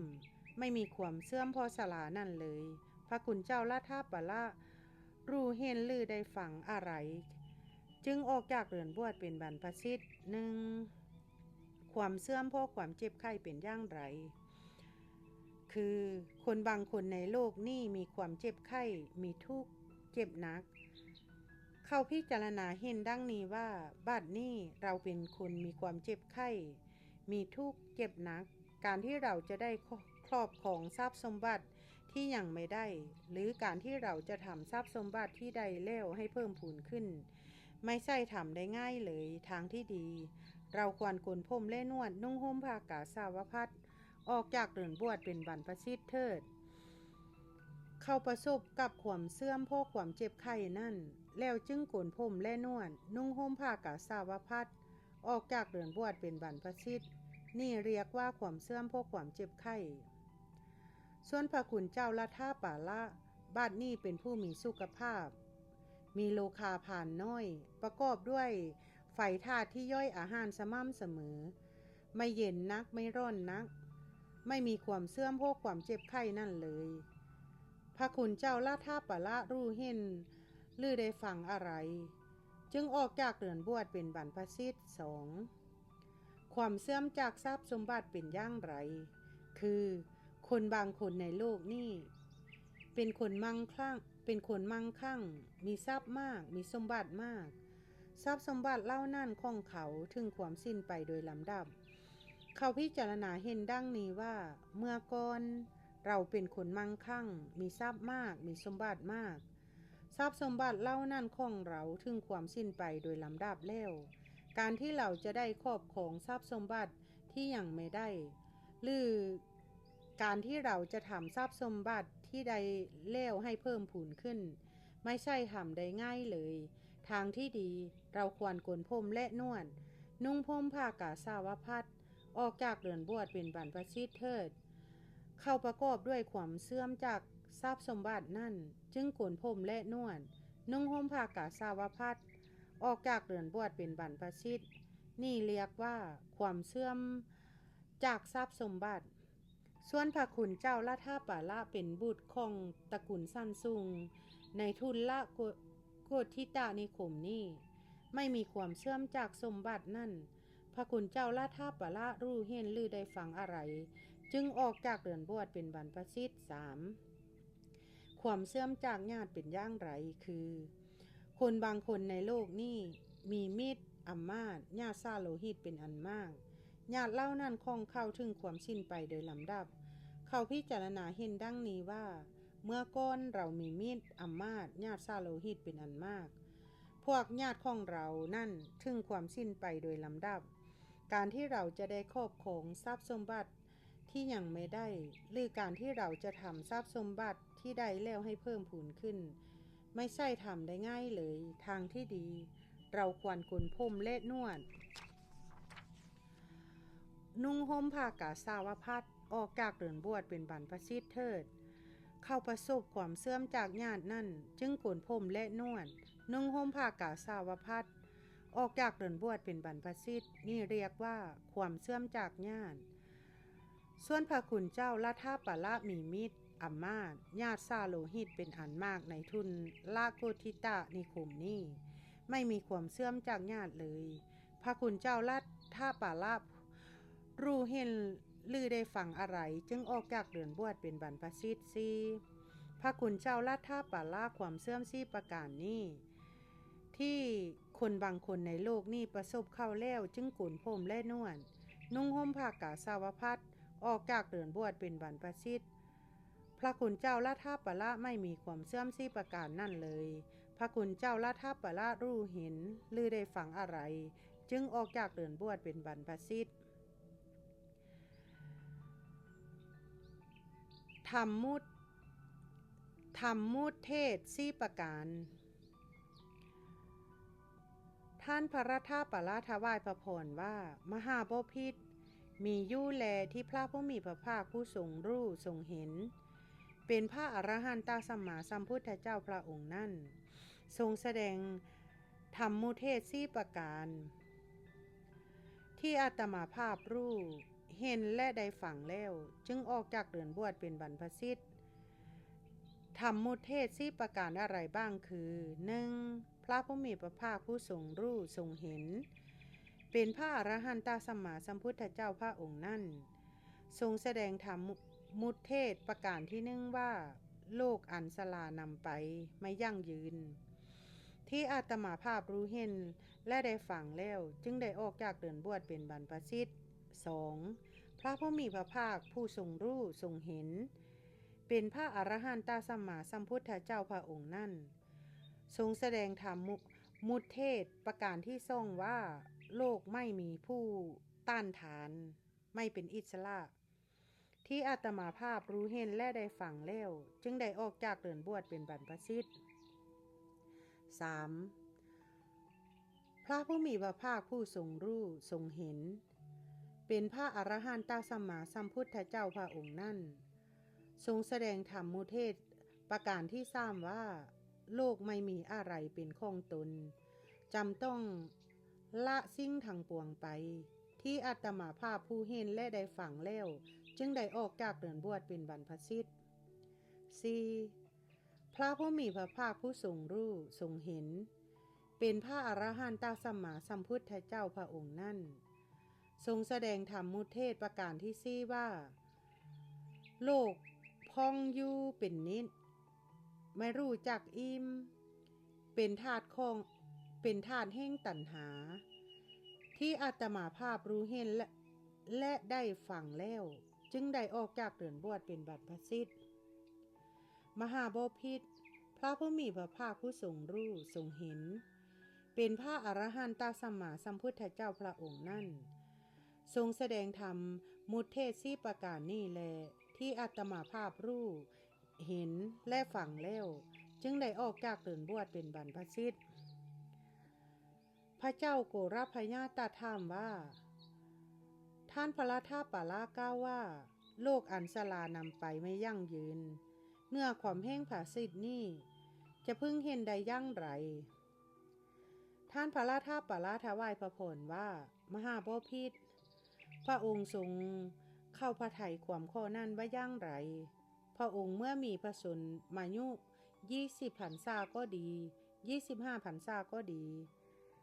ทรงศึกษาย่างคล่องแคล่วในเรื่องสร้างก็ดีเรื่องม้าก็ดีเรื่องรถก็ดีเรื่องธนูก็ดีเรื่องอาวุธก็ดีทรงมีกำลังพระเพลาทรงมีกำลังพระพาหาทรงมีพระวรกายสามารถฟ้าฝึกสงครามมาแล้วมิใช่หรือพระคุณเจ้าละท่าปะละโยมเมื่ออายุ20ปีก็ดี25ปีก็ดีได้ศึกษาย่างคล่องแคล่วในเรื่องสร้างก็ดีเรื่องมากก็ดีเรื่องรถก็ดีเรื่องธนูก็ดีเรื่องอาวุธก็ดีมีกำลังขามีกำลังแขนมีร่างกายสามารถเคยฟ้าสงครามมาแล้วบางครั้งโยมยังเข้าใจว่ามีฤทธิ์ไม่เห็นใครเสมอด้วยกำลังของโยมเลยมหาบพิตรพระองค์ทรงเข้าพระทัยความข้อนั้นว่าอย่างไรแม้บัดนี้พระองค์ก็ยังมีกำลังพระเพลามีกำลังพระพาหามีพระวรกายสามารถฟ้าสงครามได้เหมือนอย่างเดิมหรือพระคุณเจ้าละท่าปะละข้อนี้ห้ามีได้บัดนี้โยมแก้แล้วเจริญวัยแล้วเป็นผู้ใหญ่ล่วงการผ่านวัยมาโดยลำดับแล้ววัยของโยมล่วงไป80ปีแล้วบางครั้งโยมคิดว่าจะก้าวเท้าไปทางนี้ก็ไพร่ก้าวไปทางอื่นเสียมหาบพิตรพระผู้มีพระภาคผู้ทรงรู้ทรงเห็นเป็นพระอรหันตสัมมาสัมพุทธเจ้าพระองค์นั้นทรงหมายถึงเนื้อความนี้แลจึงตัดธรรมมุเทศประการที่หนึ่งว่าโลกอันสลานำไปไม่ยั่งยืนที่อาตมาภาพรู้เห็นและได้ฟังแล้วจึงออกจากเรือนบวชเป็นบรรพชิตพระคุณเจ้าละท่าป่าละน่าอัศจรรย์จริงไม่เคยปรากฏคำว่าโลกอันสลานำไปไม่ยั่งยืนพระผู้มีพระภาคผู้ทรงรู้ทรงเห็นเป็นพระอรหันตสัมมาสัมพุทธเจ้าพระองค์นั่นตัดไว้ดีแล้วพระคุณเจ้าละท่าป่าละเป็นความจริงโลกอันสลานำไปไม่ยั่งยืนหนึ่งในราชตระกูลนี้มีหมู่ผลสร้างหมู่ผลม้าหมู่ผลรถและหมู่ผลเดินเท้าที่จักย่ำยีอันตรายของโยมได้ท่านพระท่าปาละกล่าวว่าโลกไม่มีผู้ต้านทานได้ไม่เป็นอิสระเนื้อความแห้งผาสิทธิ์นี่จะพึงเห็นได้อย่างไรมหาบพิตรพระองค์เข้าพระทัยความข้อนั้นว่าอย่างไรพระองค์เคยประชวรหนักบ้างไหมพระคุณเจ้าละท่าป่าละโยมเคยเจ็บหนักอยู่บางครั้งพวกมิตรอำมาตย์ญาติซาโลหิตแวดล้อมโยมอยู่ด้วยสำคัญว่าพระเจ้าโกลาพยะจากสวรรคตในบัดนี้พระเจ้าโกลาพยะจากสวรรคตในบัดนี้มหาบพิตร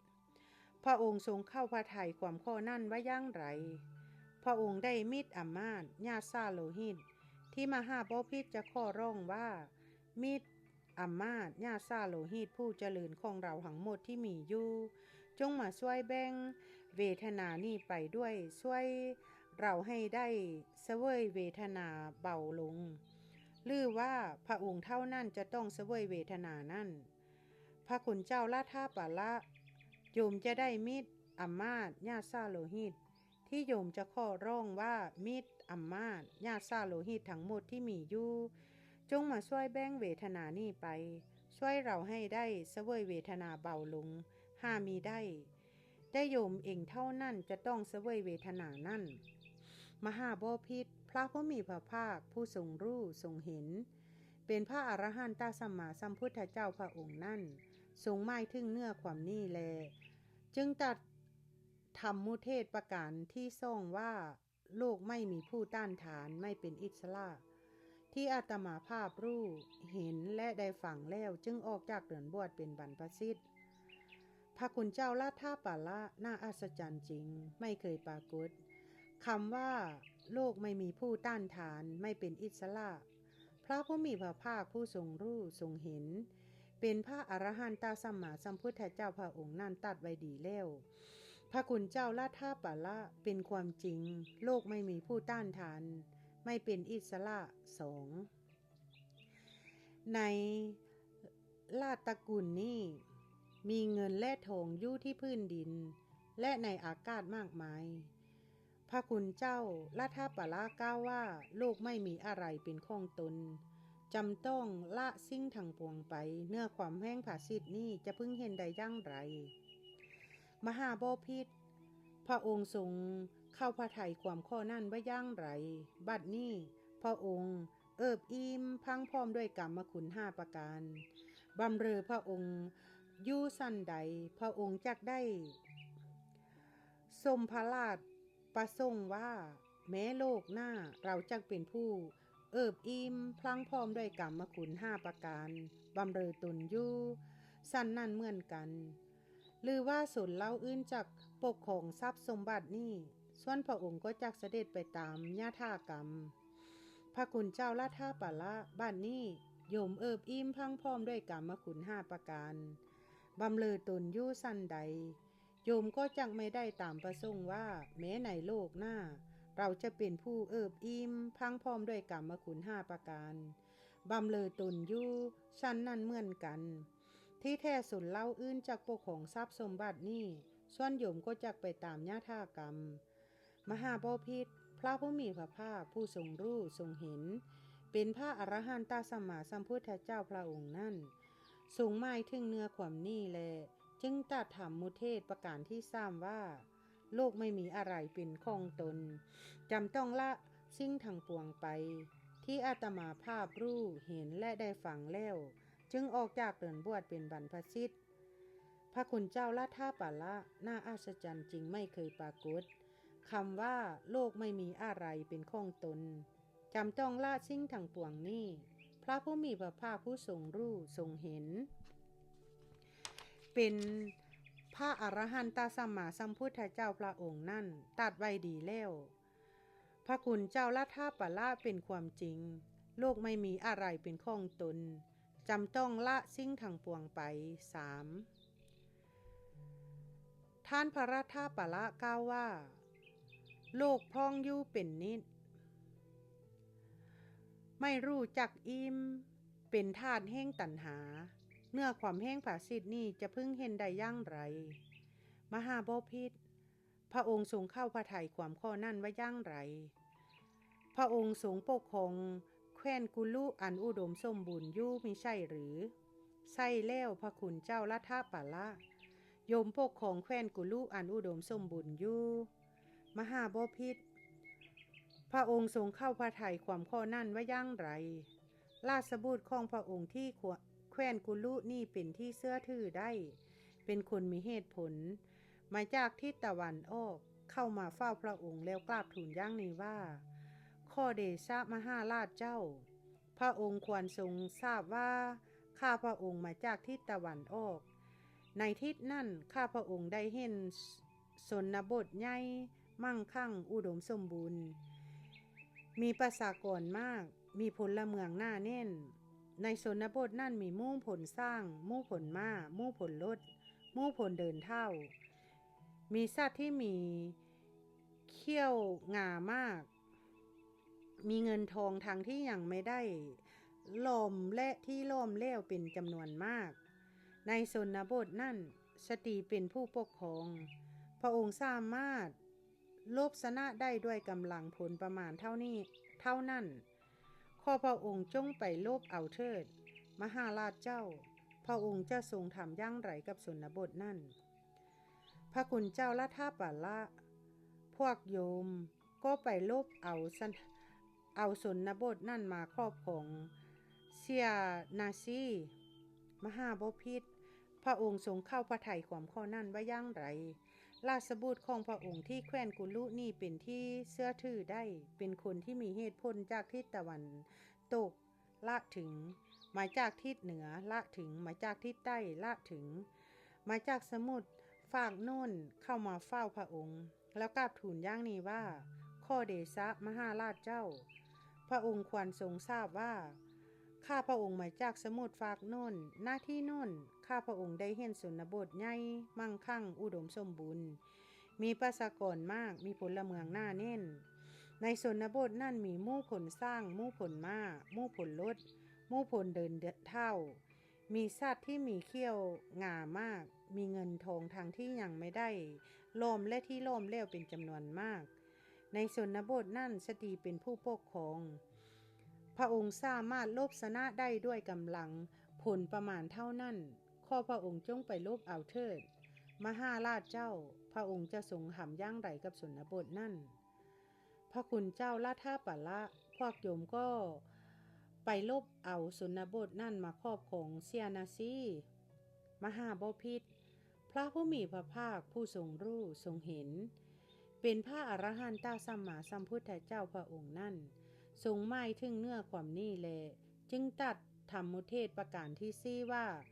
โลกพองอยู่เป็นนิดไม่รู้จักอิ่มเป็นธาตุแห่งตัณหาที่อาตมาภาพรู้เห็นและได้ฟังแล้วจึงออกจากเรือนบวชเป็นบรรพชิตพระเจ้าโกลพญาตรัสว่าพระคุณเจ้าลาทาปะละน่าอัศจรรย์จริงไม่เคยปรากฏคำว่าโลกพองอยู่เป็นนิดไม่รู้จักอิ่มเป็นธาตุแห่งตัณหานี่พระผู้มีพระภาคผู้ทรงรู้ทรงเห็นเป็นพระอรหันตสัมมาสัมพุทธเจ้าพระองค์นั่นตัดไว้ดีแล้วพระคุณเจ้าลาทาปะละเป็นความจริงโลกพองอยู่เป็นนิดไม่รู้จักอิ่มเป็นธาตุแห่งตัณหาซีท่านพระลาทาปะละได้เก้าเวยาการณภาสิทธิ์นี้แล้วได้ก้าวขาถาประพันธ์อื่นอีกต่อไปว่าอาตมาเห็นผู้คนที่มีทรัพย์ในโลกได้ทรัพย์เครื่องปลื้มใจแล้วไม่ยอมให้ใครเพราะความหลงได้ทรัพย์แล้วเก็บสะสมไว้และปรารถนากามคุณยิ่งขึ้นไปพระราชาทรงกดขี่ส่วงสิ่งเอาแผ่นดินทรงครอบครองแผ่นดินซึ่งมีสมุทรสาครรอบล้อมตลอดสมุทรสาครฝั่งนี้ยังไม่ทรงพอยังปรารถนาจะครอบของสมุทรสาครฝั่งโน้นอีกทางพระราชาและคนอื่นเป็นจำนวนมากยังไม่ปรารถนายังไม่ปราศจากตัณหาก็เข้าถึงความตายยังไม่เต็มตามที่ต้องการเลยก็ละทิ้งร่างกายไปเพราะความอิ่มด้วยกามไม่มีในโลกหมู่ญาติพากันสยายผมคล่ำควรถึงคนที่ตายนั่นและพูดว่าทำอย่างไรหนอพวกญาติของเราทั้งหลายจึงจะไม่ตายแต่นั่นก็นำศพนั่นซึ่งห่อผ้าไว้แล้วยกขึ้นสู้เสริงตะกอนแล้วช่วยกันเผาศพนั่นถูกเข้าใส่เหล้าแทงเผาอยู่ล่าโผกระซับมีแต่ผ้าพื้นเดียวเมื่อคนจะตายญาติมิตรหรือสหายก็ช่วยไม่ได้ทายาททั้งหลายก็คนทรัพย์สมบัติของเขาไปส่วนสัตว์ที่ตายไปก็ย่อมไปตามกรรมเมื่อตายไปทรัพย์ทรัพย์ไรก็ทรัพย์ไรคือบุตรภรรยาทรัพย์เข้าของเงินทองและแว่นแคว้นก็ติดตามไปไม่ได้ทรัพย์ช่วยคนให้มีอายุยืนไม่ได้ทางช่วยคนให้ล่าความแก่ก็ไม่ได้นักปราชญ์ทั้งหลายก้าวชีวิตนั้นว่าน้อยนักไม่ยั่งยืนมีความแปรเปลี่ยนไปเป็นธรรมดาทั้งคนมั่งมีและคนยากจนก็ย่อมประสบเช่นนั้นทางพาลและบัณฑิตก็ประสบเหมือนกันทั้งนั้นคนพาลนั่นแลถูกเหตุแห่งทุกข์กระทบเข้าย่อมวันไหวเพราะความเป็นคนโง่ส่วนบัณฑิตถูกกระทบเข้าก็ไม่วันไหวเพราะเหตุนั่นแลปัญญาเท่านั้นเป็นเหตุบรรลุนิพพานซึ่งเป็นที่สุดแห่งภพในโลกนี้จึงประเสริฐกว่าทรัพย์ก็เพราะยังไม่ได้บรรลุที่สุดคนพาลทั้งหลายจึงทำแต่กรรมชั่วในภพน้อยภพใหญ่เพราะความเขลาผู้ทำกรรมชั่วต้องเวียนว่ายตายเกิดอยู่ในสังสารวัฏร่ำไปคนมีปัญญาน้อยเมื่อเชื่อคนที่ทำกรรมชั่วนั่นก็ย่อมเวียนว่ายตายเกิดร่ำไปโจรผู้ทำกรรมทุกเข้าจับได้ตรงทางข้ามแยก โจรผู้ทำกรรมถูกเข้าจับได้ตรงทาง3 แยกย่อมเดือดร้อนเพราะกรรมของตนสั้นใดหมู่สัตว์ผู้ทำกรรมชั่วตายไปแล้วย่อมเดือดร้อนในโลกหน้าเพราะกรรมของตนสั้นนั่นเพราะกรรมหังลายที่งดงามน่าปรารถนาส่วนให้รื่นรมใจย่อมย่ำยีจิตโดยสภาวะต่างๆสนั่นอาตมาเห็นโทษในกรรมคุณทั้งหลายจึงได้บวชมหาบพิตรสัตว์ทั้งหลายทั้งนุ่มทั้งแก่พอร่างแตกสลายก็ล่วงไปเหมือนผลไม้สุกงอมล่วงล้นไปมหาบพิตรอาตมาเห็นความไม่เที่ยงแม้นี่จึงได้บวชความเป็นสัมมนาที่ปฏิบัติไม่ผิดนั่นแหละประเสริฐกว่าดังนี้แหละรัฐปาราสูตรที่2จบสนั่นกาขน้อยเองก็จะขอปิดคลิปนี้ไว้เพียงเท่านี้ซะก่อนเนาะก็พบกันใหม่คลิปหน้าขน้อยก็น้อมบุญกุศลที่ได้สาธยายธรรมะและก็ได้บริจาคทานในมื้อนี้คุณงามความดีในมื้อนี้แพร่ไปทั่วทางไปซ่านไปโดยบ่มีประมาณบ่มีขอบเขตให้เล่าสรรพสัตว์ทั้งหลายทั้งปวงได้มีส่วนแห่งบุญนี้ทุกประการและก็ได้ร่วมอนุโมทนาขออัญเชิญเล่าเทพเทวดานำข้าวนี้ไปบอกแก่สรรพสัตว์ผู้ยังบ่ทันฮู้ให้ได้รับฮู้ให้ได้ร่วมอนุโมทนาหากท่านใดตกทุกข์ให้พ้นจากทุกข์หากท่านใดถึงสุขแล้วก็ขอให้ถึงสุขยิ่งขึ้นไปจนตราบเท่าเข้าสู่พระนิพพานด้วยกันทุกท่านทุกตัวตนทุกคนเทินสาธุสาธุสาธุพบกันใหม่คลิปหน้าค่ะ